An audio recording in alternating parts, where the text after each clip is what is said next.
Welcome, everyone. In this presentation, I will share 4 motivational strategies that have transformed the way that I think about both teaching and parenting. These strategies come directly from 2 real-world motivation experiences I completed during this course. One involved helping a family member overcome anxiety related to riding a bicycle, and the second involved helping a family member develop confidence reading a more challenging chapter book. Through these experiences, I learned that motivation is much deeper than simply encouraging someone to try harder. Before taking this course, I believed motivation worked in a fairly simple way. When someone struggled, I thought encouragement would naturally lead to increased effort and eventually success. I believed that I could motivate someone well, but I didn't understand the depth of the process. As I'll describe to you over the course of the video, I have learned that motivation isn't quite so simple. My new view on motivation is that beliefs matter far more than I realized. People's own explanations for failure, their goals, and their beliefs about their own ability influence motivation much more than simple encouragement alone. In the end, good motivation results in more confidence. This insight became the foundation for everything else that I learned. I studied and employed 2 motivational theories, and the first one is causal attribution theory. Causal attribution theory explains how individuals interpret their successes and failures based on 3 dimensions. Locus determines whether they view the situation as something they do or something that happens to them. Stability is whether or not they believe the situation can actually change. And controllability is the extent to which they themselves have the power to change the situation. These attributions influence emotional responses, what they expect the outcome to be, and their subsequent motivation and behavior.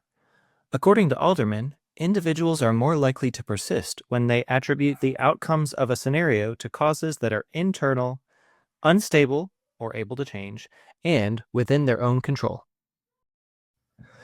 For my causal attribution act of motivation, I decided to help a family member work through some of his fears associated with riding a bicycle. He is 10 years old, with a cautious personality when it comes to his own safety, and his fear of falling created a mental block that prevented him from wanting to ride his bike. He knows how to balance and ride it once he's moving, but he has difficulty with both starting and stopping on his own. Whenever I encouraged him to practice more, he would respond with statements such as, "I can't stop right," or "I'm gonna fall." He attributed his difficulty to a stable, internal, and uncontrollable cause, which demonstrated a maladaptive attribution pattern. He would make statements such as, "I'm going to fall," and "I'll never be able to do this." This lowered his expectancy for future success and created feelings of fear and anxiety. To address the issue, I intentionally applied attributional retraining strategies designed to shift his beliefs toward more functional attribution patterns. My goal was to help him understand that his performance and ability are actually influenced by controllable and changeable factors.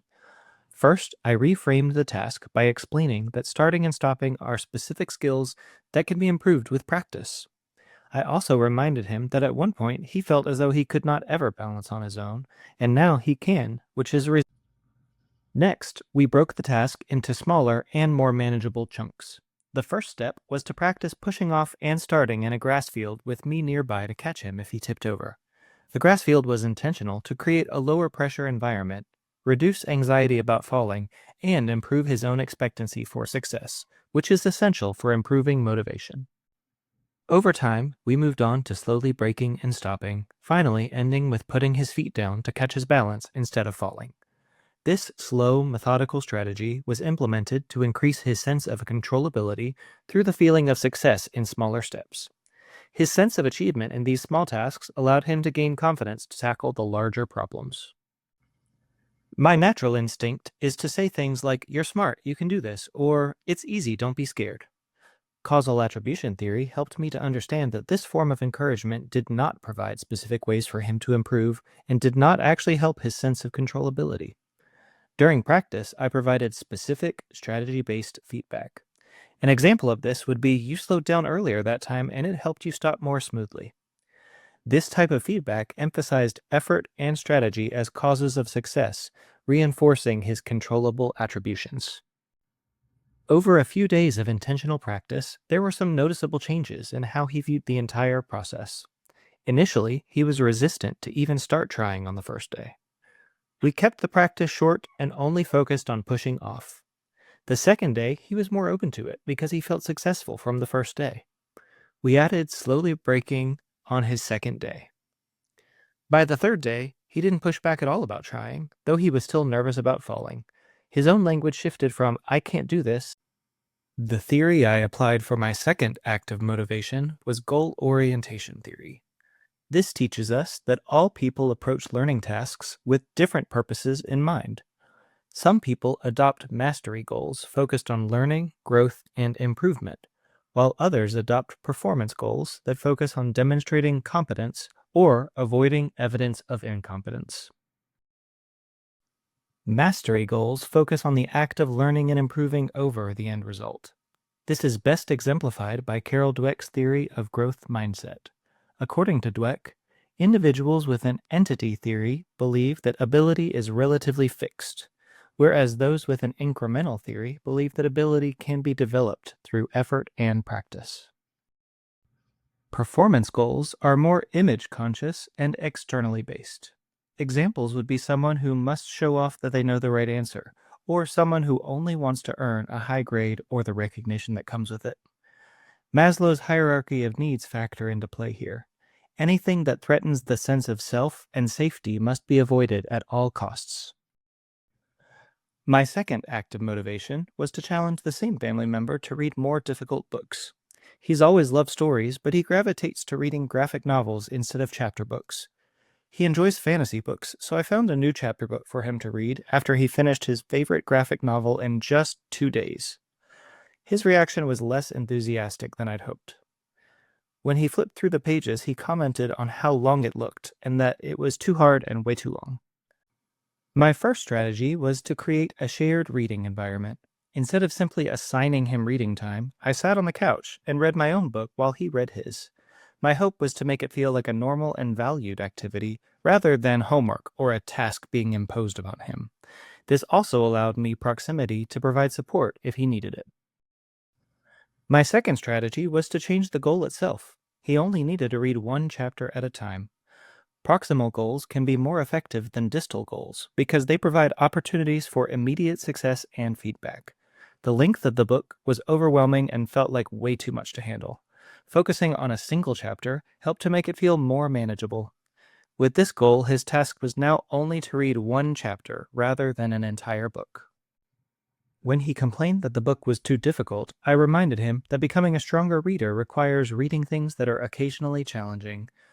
I steered the conversation towards effort, persistence, and progress. I encouraged him to work through small sections at a time and reminded him that you can't become better at something by staying in your comfort zone. Alderman emphasizes that feedback should highlight progress because progress supports self-efficacy and continued motivation. This aligns perfectly with Dweck's growth mindset. Instead of praising him for being smart or naturally good at reading, I focused on the behaviors that he exhibited. My feedback commented on his persistence to continue reading even when it felt too long, and his efforts to figure out unfamiliar words. After each reading session, I also asked him questions about the. We read together in 3 sessions over the course of 3 days. The first session was challenging, which I expected. He did complete the first chapter, but only with frequent distractions, which made the process very long. However, after finishing the chapter, he was able to tell me about the characters and setting. I was cautiously optimistic that he was beginning to engage with the story. The second day was similar, but somewhat smoother. He did resist. Even so, he read the chapter more quickly and with fewer distractions. He continued. With 2 different motivation theories under my belt, the real question is, what did I learn? The most important thing that I found is that these theories all work together and provide solid frameworks for approaching most types of motivational issues. One thing that surprised me at first was the realization that my interventions for the 2 situations shared many similarities, even though the reasons and research behind them may not have been the same. That leads me to the following 4 strategies that I believe. When tackling a new motivational situation, the first strategy is to reframe the task as practice. People avoid hard tasks to protect their confidence and self-image. The key is to think of the work as practice, not as the end result. When you can think of mistakes as feedback that helps you improve, you're more likely to continue.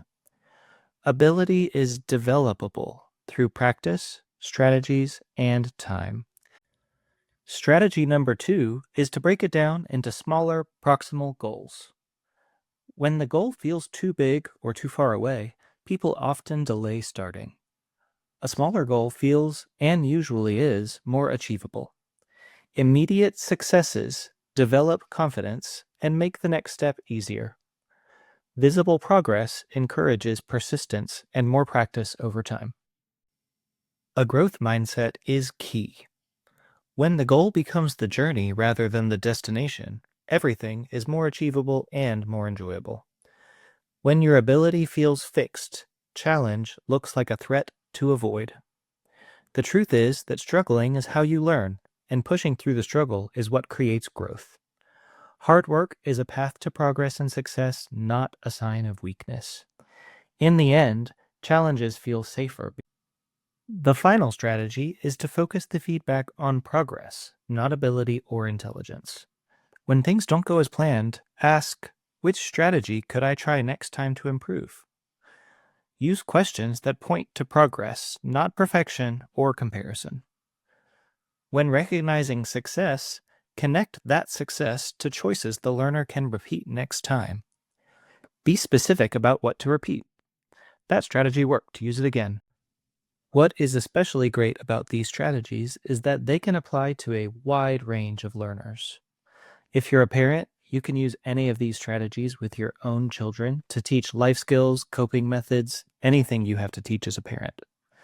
If you're a teacher, you can meet all of your students where they are, regardless of academic skill, economic background, or other concerns that you might have.